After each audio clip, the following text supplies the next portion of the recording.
بسم الله الرحمن الرحيم.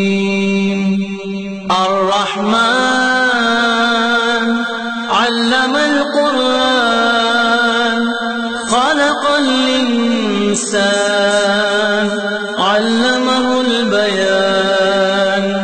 الشمس والقمر بحسبان والنجم والشجر يسجدان.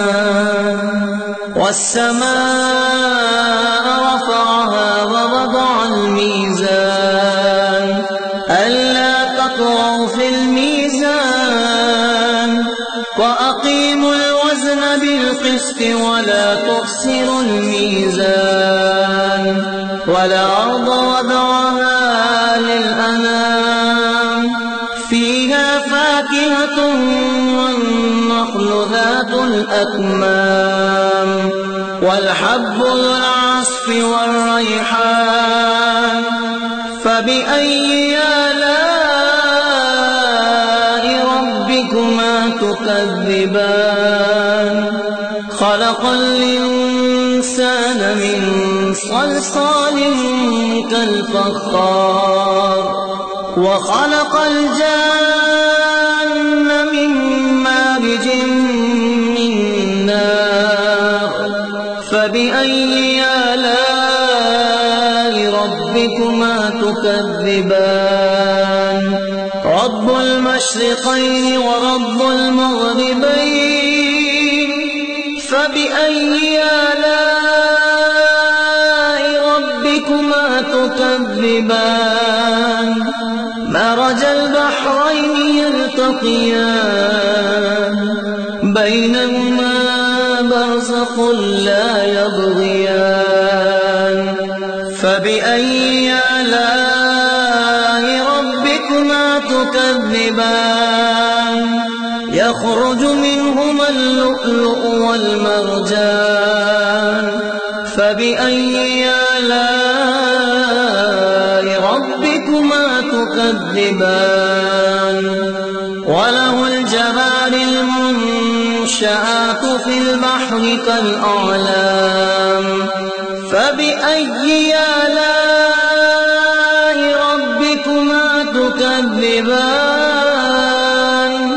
كل من عليها فان ويبقى وجه ربك ذو الجلال والإكرام. فبأي آلاء ربكما تكذبان.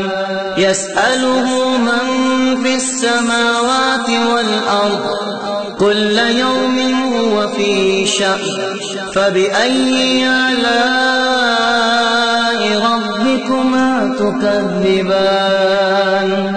سنفرغ لكم أيها الثقلان. فبأي آلاء ربكما تكذبان. يا معشر الجن والإنس إن استطعتم أن تنفذوا من أقطار السماوات والأرض فانفذوا. لا تنفذون إلا بسلطان. فبأي آلاء ربكما تكذبان. يرسل عليكما شواظ من نار ونحاس فلا تنتصران. فبأي آلاء ربكما تكذبان. فإذا انشقت السماء فكانت وردة كالدهان. فبأي آلاء ربكما تكذبان. فيومئذ لا يسأل عن ذنبه إنس ولا جان. فبأي آلاء ربكما ربكما تكذبان يعرف المجرمون بسيماهم فيؤخذ بالنواصي والأقدام فبأي آلاء ربكما تكذبان هذه جهنم التي يكذب بها المجرمون يطوفون بينها وبين حميم آن فبأي آلاء ربكما تكذبان ولمن خاف مقام ربه جنتان فبأي آلاء ربكما تكذبان ذواتا أفنان فبأي آلاء ربكما تكذبان فيهما عينان تجريان فبأي آلاء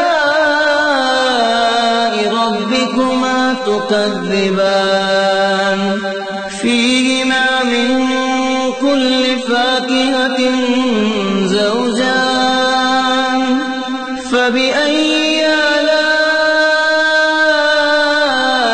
ربكما تكذبان متكئين على فرش بطائنها من استبرق وجنى الجنتين دان فبأي آلاء ربكما تكذبان فيهن قاصرات الطرف لم يطمثهن إنس قبلهم ولا جان فبأي آلاء ربكما تكذبان كأنهن الياقوت والمرجان فبأي آلاء ربكما تكذبان هل جزاء الإحسان إلا الإحسان فبأي آلاء ربكما تكذبان ومن دونهما جنتان فبأي آلاء ربكما تكذبان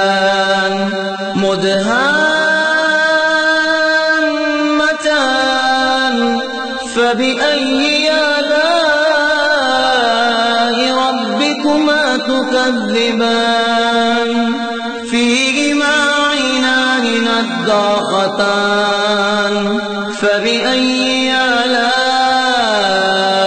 ربكما تكذبان فيهما فاكهة ونخل ورمان فبأي آلاء ربكما تكذبان فيهن خيرات حسان فبأي آلاء ربكما تكذبان حور مقصورات في الخيام فبأي آلاء ربكما تكذبان لم يطمثهن إنس قبلهم ولا جان فبأي آلاء ربكما تكذبان متكئين على رفرف خضر وعبقري حسان فبأي آلاء ربكما تكذبان تبارك اسم ربك ذي الجلال والإكرام